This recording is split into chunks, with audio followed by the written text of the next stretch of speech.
तो आप देख रहे हैं लोक सेवा न्यूज। खास बात यह है कि नेपाल की राजनीति में इन दिनों हलचल मची हुई है। भारत के साथ जो सीमा है उस पर भी तनाव बढ़ गया है, क्योंकि बालन शाह की सरकार ने कस्टम ड्यूटी लगाने का फैसला किया। और अब अंदर खाने की खबर यह है कि रवि लामिछाने और बालिन शाह, मतलब सरकार के ये दो मुख्य स्तंभ हैं, आपस में टकराव शुरू हो गया है। टकराव की वजह है भ्रष्टाचार और बालिन शाह का ज्यादा आगे निकल जाना, या लमिछाने को वो सम्मान नहीं मिल रहा है शायद जो वो डिजर्व करते हैं।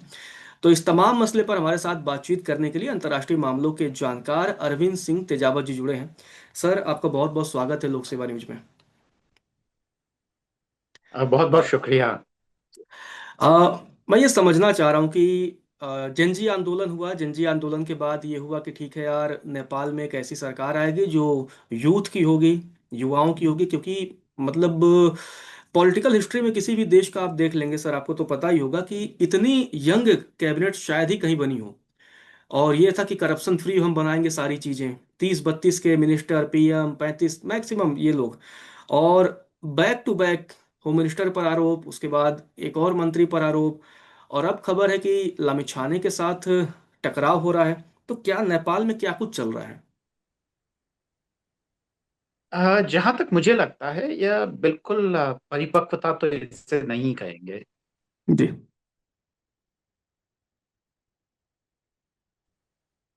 और वो इसलिए नहीं ने अलग अलग मोर्चों पे उलझना, और खासकर जो भारत पे उन्होंने जो आने वाले जो सामान है उन पे जो हम्म। एक्स्ट्रा उन्होंने जो इम्पोर्ट ड्यूटी लगाई है, वो बहुत ही मुझे लगता है कि नेपाल की इकोनॉमी के लिए भी ठीक नहीं है। हम्म। और दरअसल अभी जो उनका व्यवहार है वो बहुत हम्म। परिपक्व नहीं कहा जा सकता, क्योंकि इसके दूरगामी असर होंगे जिसके बारे हम्म। में हम इस पॉडकास्ट में हम डिटेल से बात करेंगे। जी। जी। जैसा कि आपने भारत का जिक्र किया, जो कस्टम ड्यूटी उन्होंने लगाया, और क्योंकि भारत और नेपाल के बारे में ये कहा जाता है कि हमारा रोटी बेटी का संबंध है। क्योंकि उत्तराखंड से आप ले लें, उत्तर प्रदेश के कई सारे जिले, बिहार के कई सारे जिले, मतलब नेपाल के साथ एक बहुत बड़ा जो भारत की जमीनी सीमा है वो लगती है। और यहाँ एक दूसरे के देश में लोग आसानी से आते हैं, कारोबार करते हैं, और ये सारी चीजें रोजी रोटी भी चल रही थी। लेकिन जब इस तरीके का फैसला होता है तो क्या ये दिखाता है कि यह भारत विधि उनकी ये नीति है? बिल्कुल, भारत विरोधी नीति तो कहीं ना कहीं दिखाई दे ही रही है। पर हम्म। इसके क्या कारण क्या है? क्या इसके लिए हाँ। कोई मतलब फॉरेन एलिमेंट्स इसके लिए जिम्मेदार है? कोई विदेशी दखल है क्या पाकिस्तान के जरिए या किसी और जरिए से? तो वो हमें देखना पड़ेगा। हम्म। और जो भारत और नेपाल के सांस्कृतिक संबंध इतने पुराने हैं वो तो है ही। इसके अलावा भी हमें पता है कि जो नेपाल है वो एक लैंडलॉक्ड कंट्री है। कोई हम्म। भी सामान जाएगा तो वो भारत के जरिए ही जाएगा।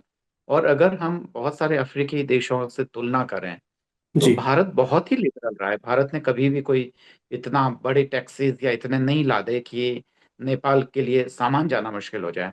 हम्म। तो यह तमाम चीजें हैं। अगर वहाँ की सरकार है कुछ एक तरफा ऐसे कदम उठाती है तो हम्म। ये वाकई मुझे लगता है कि नेपाल की जनता के लिए काफी खतरनाक हो सकता है। जैन जी आंदोलन के बाद में ऐसी उम्मीद की जा रही थी कि कुछ हम्म। सुलझे हुए दिमाग के लोग और ज्यादा प्रोग्रेसिव लोग आएंगे। पर ऐसा हम्म। इन सब घटनाक्रमों से लग रहा है कि ऐसा हो नहीं रहा है। हम्म। दरअसल युवा का संबंध दरअसल विचार से होता है। मतलब वही हम्म। युवा युवा होता है जिसके हम्म। विचार आगे की तरफ वाले और अग्रगामी होते हैं। जी। उम्र से कोई युवा नहीं होता है। और हम्म। जो उम्र से केवल युवा हो और विचार से ना हो, वहां पे परिपक्वता कम होती है और उसके बहुत सारे कॉन्सिक्वेंसेस होते हैं। मुझे लगता है कि अ, शायद नेपाल अभी हम्म। उन्हीं सारे प्रक्रमों से गुजर रहा है। हालांकि धीरे धीरे स्थिति और ज्यादा साफ होगी, और अगर हम्म। उन्होंने परिपक्वता नहीं दिखाई तो स्थिति और गंभीर हो सकती है। एक इंटरेस्टिंग बात यह है कि अमेरिका के स्टेट सेक्रेटरी पहुंचे, और पहली बार ऐसा हुआ कि मतलब अमेरिका का कोई भी जो राजनयिक है वो सिर्फ नेपाल दौरे के लिए। इससे पहले जब भी लोग जाते थे तो वो इंडिया के दौरे पे भी आ जाते थे, या श्रीलंका या कहीं और भी चले जाते थे। तो अमेरिका की इन्वॉल्वमेंट बहुत तेजी से बढ़ा। और वहाँ जो अमेरिका के राजनयिक पहुंचे थे, स्टेट सेक्रेटरी, उन्होंने कहा कि हम नेपाल में न चीन और किसी भी और देश का दखल अंदाजी ज्यादा नहीं होने देंगे। इशारा भारत पर भी था। और हमने देखा कि पिछले 1 सालों से, खासकर ऑपरेशन सिंदूर के बाद से, भारत और अमेरिका के रिश्ते भी मतलब तल्ख रहे हैं। तो क्या अमेरिका नेपाल के जरिए भारत को अब घेरने की कोशिश कर रहा है? क्योंकि अगर अमेरिका नेपाल में दखल अंदाजी करेगा, वहां पर हो सके कि वो आने वाले टाइम पर अपने आर्मी बेस भी बनाए, और अगर वो आर्मी बेस अपने बनाएगा तो वहां से वो भारत और चीन दोनों पर कहीं ना कहीं धौंस भी जमा सकता है। बिल्कुल, अभी तो ये बहुत दूर की कौड़ी है, और मुझे लगता है कि अगर यूनाइटेड स्टेट वहां पे आर्मी बेस बनाता है, जैसे बगराम वगैरह में पहले जी। हुआ करते थे, अफगानिस्तान वगैरह, तो इतना आसान भी नहीं है कि भारत और चीन दोनों ही इसे बर्दाश्त करें, और खासकर इस साउदर्न एशियन जो रीजन है, हम्म। तो उसमें किसी विदेशी ताकत का दखल अंदाजी भारत कितना बर्दाश्त करता है और उसके काउंटर में क्या करता है, यह हम्म। अपने आप में सोचने वाली बात है। यूनाइटेड हम्म। स्टेट की जो उपस्थिति है वो हमारे हिंद महासागर में भी है, जो हम्म। खासकर डियोगा गार्सिया जो है, जी। वहां पे अमेरिकी सैनिक अड्डा है, हमें अच्छे से पता है, और वहीं से वह पूरे मिडल ईस्ट से लेकर वो पूरा जो भारत है, दक्षिण एशिया और हम्म। आसपास के सारे इलाकों को वह सर्विलेंस करता रहता है, उन पे नजर रखता रहता है। भारत के लिए ये वाकई दुखद चीज है, और अमेरिका की नीति ये रही है कि पहले अमेरिका ये चाहता था कि जैसे पाकिस्तान का जो हम्म। इस्तेमाल है वो शीत युद्ध के दौरान भारत के खिलाफ किया गया, हम्म। अमेरिका वही स्थिति भारत के लिए चाहता था कि भारत का इस्तेमाल वह चीन के खिलाफ करें। जब भारत हम्म। ने मोहरा बनने से बंद कर दिया, तो अब हम्म। जो यूनाइटेड स्टेट्स हैं वो अलग अलग देशों में वो फैलना चाहता है। बांग्लादेश के बारे में खासकर हमारी मीडिया ने काफी आरोप लगाए कि उसमें जो अमेरिकी दखल था, हम्म। और अमेरिकन इंटरफेरेंस के लिए जो खालिदा जिया और जो खालिद शेख बिल्कुल। हसीना, दोनों की जो पार्टियां हैं, हम्म। दोनों ने ही अलग अलग मौके में, मतलब दबे छुपे ये बात बोली है। हम्म। तो ये तमाम चीजें हैं। तो हालांकि अमेरिकन डीप स्टेट कितना एक्टिव था ये हम्म। एक अलग बात है, पर बांग्लादेश के बारे में, नेपाल के बारे में ये चर्चाएं चलती रही है, तो भारत को काफी इन देशों से सतर्क रहना नहीं, होगा। एक इंटरेस्टिंग आप चीज देखिए कि श्रीलंका के साथ भी बीच में थोड़ा तनाव बढ़ा था, हालांकि अब काफी हद तक तनाव कम हुआ है। वहां भी जब तख्ता पलट हुआ था, नेपाल में तख्ता पलट हुआ, बांग्लादेश में तख्ता पलट हुआ, पाकिस्तान के साथ हमारी दुश्मनी वैसे ही है, म्यांमार सीमा पर तनाव कभी कभार बढ़ भी जाता है वहां पर।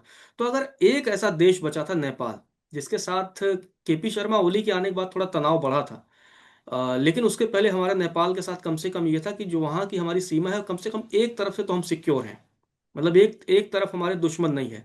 अगर नेपाल भी किसी तरीके से अगर अमेरिका के बहकावे में आकर या किसी प्रॉफिट के चक्कर में अगर वो दुश्मन बन जाता है तो हमारे लिए कितना मुश्किल होगा, क्योंकि अब टर्की की भी दखल अंदाजी है, और हमें पता है कि हमारे और टर्की के रिश्ते कैसे हैं। ये वो टर्की है जो ऑपरेशन सिंदूर के टाइम पे पाकिस्तान को ड्रोन देता है और उसकी मदद करता है। और अगर टर्की एंट्री करता है तो जो इस्लामिक ताकतें हैं, क्योंकि अभी एक इंटरेस्टिंग फैक्ट ये भी है कि एक समय नेपाल हिंदू राष्ट्र तो हुआ करता था, लेकिन अब वहां पर जो मुस्लिम पॉपुलेशन है वो लगभग 5% के आसपास पहुंच गई है। क्रिश्चियन भी वहां पर 1 पॉइंट आई थिंक 887 समथिंग पहुंच चुके हैं। अब वो हिंदू राष्ट्र कहा भी नहीं जाता है। तो क्या वहां ये जो धीरे धीरे इस्लामिक ताकतों की भी एंट्री हो रही है, वो भी भारत के लिए चिंता वाली बात है? शायद नहीं। कारण ये कि भारत में कहीं पे भी इनसिक्योरिटीज के इश्यूज नहीं है, क्योंकि भारत इतना कमजोर देश नहीं है, या कि उसकी फौजी ताकत या उसकी आर्थिक शक्ति इतनी कमजोर नहीं है कि हम्म। उसे इसके लिए चिंतित होना पड़े। हम्म। दूसरी बात ये कि जो तुर्की का दखल कितना है, या इस तरीके के ये जो सीधे दौरे होते हैं भारत हम्म। को दरकिनार करके, जो कि आमतौर पे मतलब सही ये लगता है कि पहले भारत को विश्वास में लेकर ये सारे काम किए जाएं, जैसा कि हम्म। अक्सर बहुत सारे देश करते रहे हैं। पर हम्म। अगर वो डायरेक्टली ऐसा कर रहे हैं तो भारत के लिए एक सीधा चैलेंज तो है ही, पर हम्म। इनसिक्योरिटी नहीं है। कारण ये कि भारत फौजी तौर पे भी काफी मजबूत है, और हम्म। उसके पास बहुत सारे ऐसे आर्थिक उपकरण हैं हम्म। जिसके जरिए वह अपनी एक बहुत ही अच्छी उपस्थिति नेपाल में दर्ज करा सकता है। मैंने जैसा पहले बोला कि नेपाल एक लैंडलॉक्ड कंट्री है, तो हम्म। भारत पे उसकी डिपेंडेंसी तो है ही। हम्म। दूसरा ये है कि चीन की तरफ से भी दरअसल, क्योंकि उसकी सीमाएं लगती है, तो इस जी। सब चीजों को काउंटर करने के लिए बहुत कुछ संभव है कि हम्म। जो चीन है हम्म। वहां से जो नेपाल हैं जी। वह बहुत कुछ चीजें कर सकता है। तो एकदम पहले नेपाल के लिए कहा जाता था कि नेपाल की स्थिति दरअसल जो 32 दांतों के बीच में जो जीभ होती है, हम्म। वैसी है, एक तरफ चीन है, एक तरफ भारत है। तो हम्म। बैलेंस बना के चलता था। और अगर हम्म। ये बैलेंस कहीं डिस्टर्ब होता है तो मुझे हम्म। लगता है कि ये नेपाल के लिए बहुत अच्छी खबर नहीं है। हाँ, क्योंकि 2015 में भी जब भूकंप आया तो सबसे पहले, क्योंकि इजी इजी तो हेल्प भारत ही पहुंचा सकता है, भारत के अलावा चाइना भी उतना इजीली हेल्प नेपाल में नहीं पहुंचा सकती है, क्योंकि पूरा हिमालय वहां आ जाता है। और भारत के साथ आसानी से इनकी सीमाएं जुड़ी हुई हैं, उत्तराखंड से लेकर, जैसा मैंने कहा, बिहार तक। अब बालेन शाह की भूमिका क्या रहने वाली है? क्योंकि क्या वो, मतलब जैसे कि एक चर्चा होती है कि वो बिठाए गए हैं अभी, क्योंकि कई लोग ये चर्चा कर रहे हैं कि वो इम्पोर्टेड हैं, वो आए नहीं है, उन्हें लाया गया है। इसमें कितनी सच्चाई है? ये सच हो सकता है हम्म। काफी हद तक, क्योंकि अगर हम बांग्लादेश का उदाहरण लें तो हम्म। इस तरीके के जिनका कोई बहुत ज्यादा जनाधार नहीं होता है, क्योंकि ये जनाधार स्थायी नहीं है, क्योंकि किसी राजनीतिक चेतना या किसी विरासत का हिस्सा नहीं होने के कारण जी। यह एक तरीके से जितना तेजी से जनाधार बनता है हम्म। उतना ही तेजी से यह जनाधार खिसक भी सकता है। तो हम्म। बालेन शाह बिल्कुल उसी हालत में है।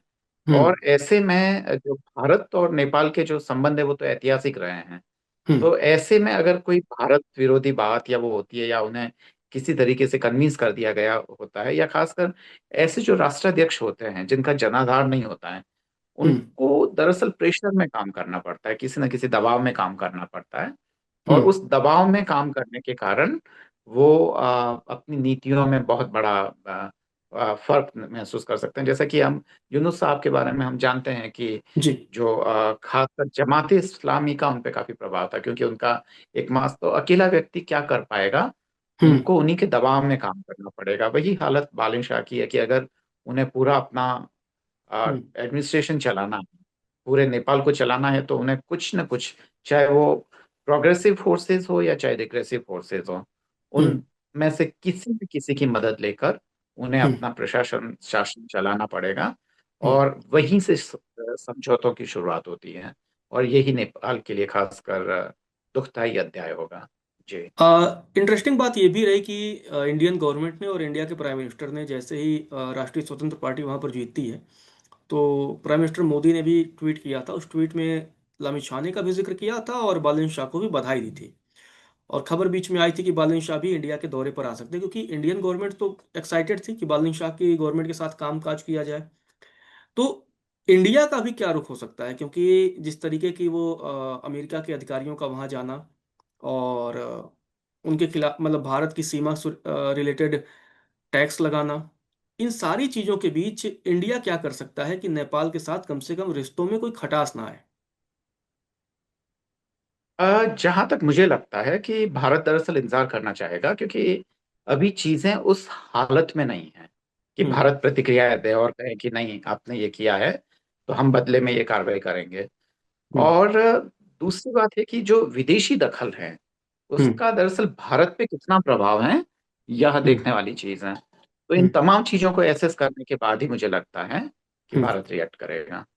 तो हमारे साथ जुड़ने के लिए बहुत बहुत शुक्रिया सर। हम लोगों ने लगभग काफी कम समय में ही नेपाल से रिलेटेड हमने सारे मुद्दों पर बातचीत कर ली है। और नेपाल में जैसे भी आगे कोई भी डेवलपमेंट होता है नेपाल इंडिया के रिलेशन में, हम आगे फिर आपसे जुड़ेंगे। और उस समय कुछ